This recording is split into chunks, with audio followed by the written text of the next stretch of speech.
नमस्कार दोस्तों, मैं डॉक्टर क्षितिज दुबे हूँ, कार्डियक सर्जन हूँ। विगत लगभग 20 वर्षों से कार्डियक सर्जरी कर रहा हूँ। अपोलो हॉस्पिटल के साथ इस समय मेरा एसोसिएशन है और मैं काफ़ी समय से लगभग 10-12 वर्षों से अपोलो हॉस्पिटल में काम कर रहा हूँ।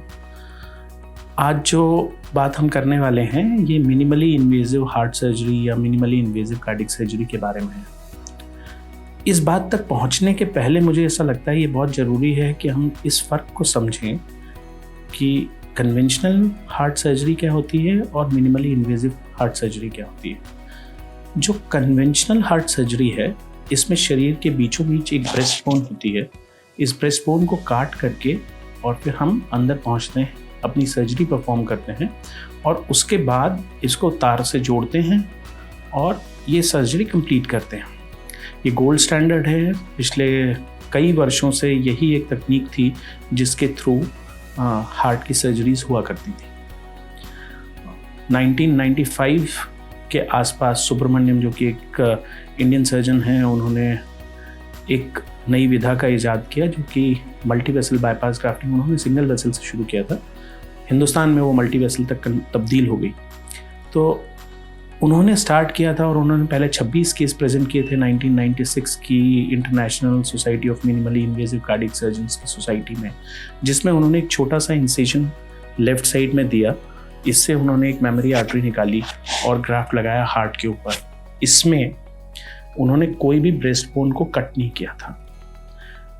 दूसरी चीज़, इसके पहले ये शुरुआत हुई थी वैल्व सर्जरी को लेकर के, जो कि ग्रॉइन से एक हार्ट लंग मशीन पे अपन चले जाते हैं और साइड के राइट साइड के इंसिजन से हम वैल्व सर्जरी या दिल में छेद की सर्जरी, इन सारी सर्जरीज को करते हैं।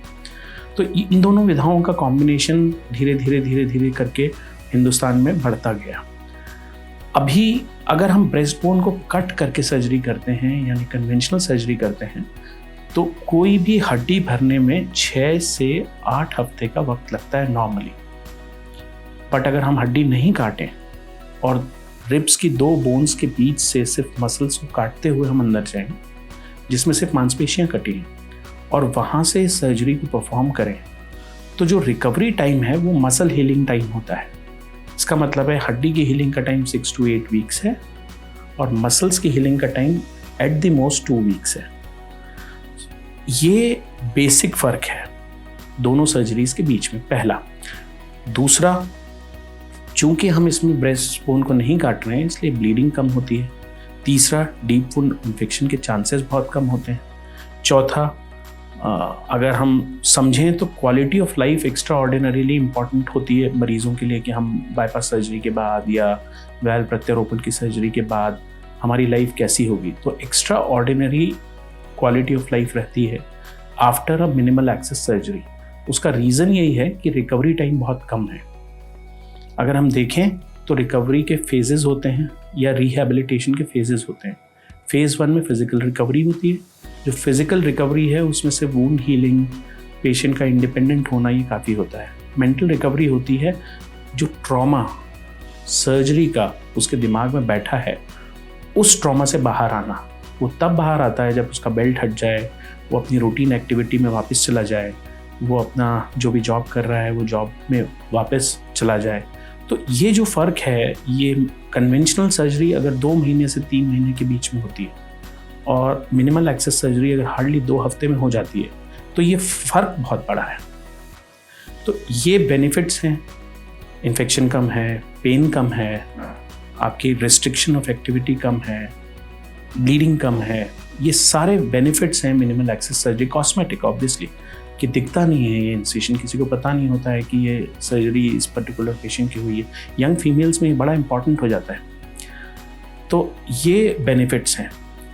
अब अगर हम दूसरे एस्पेक्ट पे बात करते हैं तो आज यंगर जनरेशन में हार्ट की सर्जरीज बहुत बढ़ गई हैं। आपने देखा होगा हार्ट अटैक के चांसेस, हार्ट अटैक के इंसिडेंसेस जो आपके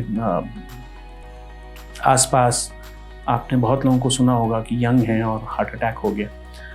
ये 40-45 की एज में या 35 से 45 की एज में जो पेशेंट्स होते हैं जिनको हार्ट अटैक होता है या परेशानी होती है, इनके ऊपर दोहरी जिम्मेदारी होती है। एक तरफ बच्चे होते हैं जिनको उनको टेक केयर करना है, दूसरी तरफ बूढ़े माँ बाप होते हैं जिनको टेक केयर करना है। सभी के पास लगभग प्राइवेट नौकरी होती है, गवर्नमेंट जॉब्स इतने नहीं हैं। प्राइवेट नौकरी में छुट्टी का मतलब होता है पैसे का कटना। तो अगर हम 2 महीने के रिकवरी टाइम या 3 महीने के रिकवरी टाइम को कट शॉर्ट करके 2 हफ्ते के रिकवरी टाइम तक ले जाते हैं, तो ये उनके लिए किसी वरदान से कम नहीं है। It's a boon to them, there is no doubt about it. So quality of life index जिसको हम कहते हैं, ये मिनिमली इन्वेजिव कार्डियक सर्जरी के बाद बहुत ही बेहतरीन है।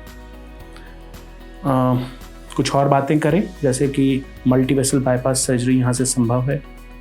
यहाँ से हम एक इंसिशन देते हैं 2 से 3 इंच का, इससे मेमोरी आर्टरी हार्वेस्ट करते हैं। इसके अलावा हम यहाँ से एंडोस्कोपिक हार्वेस्टिंग करते हैं रेडियल आर्टरी की, और इससे वाई बना के, तो यहाँ पे भी 2 स्मॉल इंसिशंस होते हैं, यहाँ एक इंसिशन होता है।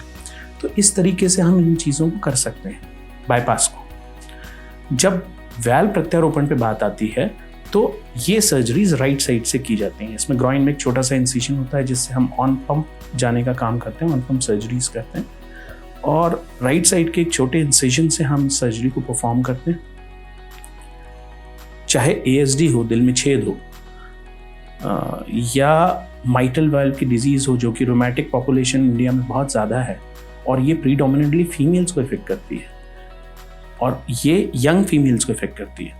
तो ये वो क्लास ऑफ पेशेंट है जिनको एस्थेटिक कॉस्मेटिक बेनिफिट बहुत ज़्यादा मिलेगा अगर उनका इंसिशन ब्रेस्ट के नीचे छुपा हुआ हो। पार्टनर के अलावा किसी को पता नहीं होगा कि उनकी कोई सर्जरी हुई है। So that is another boon to them, and the surgery can obviously be done.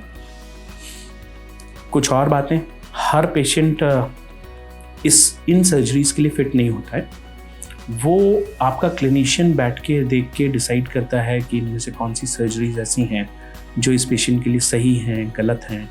Size of the artery depend करता है बाईपास सर्जरी में, हार्ट की पंपिंग डिपेंड करती है, बहुत ज़्यादा मोटापा या पेरिफेरल आर्टरीज में भी डिजीज़ हो, तो ये सारी चीज़ें कुछ देख करके ये निर्णय लिया जाता है कि ये मिनिमली इन्वेजिव कार्डियक सर्जरी के लिए पेशेंट सही है कि नहीं है।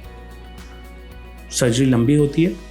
नॉर्मली अगर हम 2 सर्जरी जितनी देर में करते हैं उतनी देर में हम 1 सर्जरी मिनिमली इन्वेजिव कर पाते हैं, लेकिन इस पर्टिकुलर सर्जरी में the pain is transferred from the patient to the surgeon, so he has to bend his back a little more. उसको थोड़ी ज़्यादा मेहनत करनी है, लेकिन उसका सारा बेनिफिट पेशेंट को मिलता है।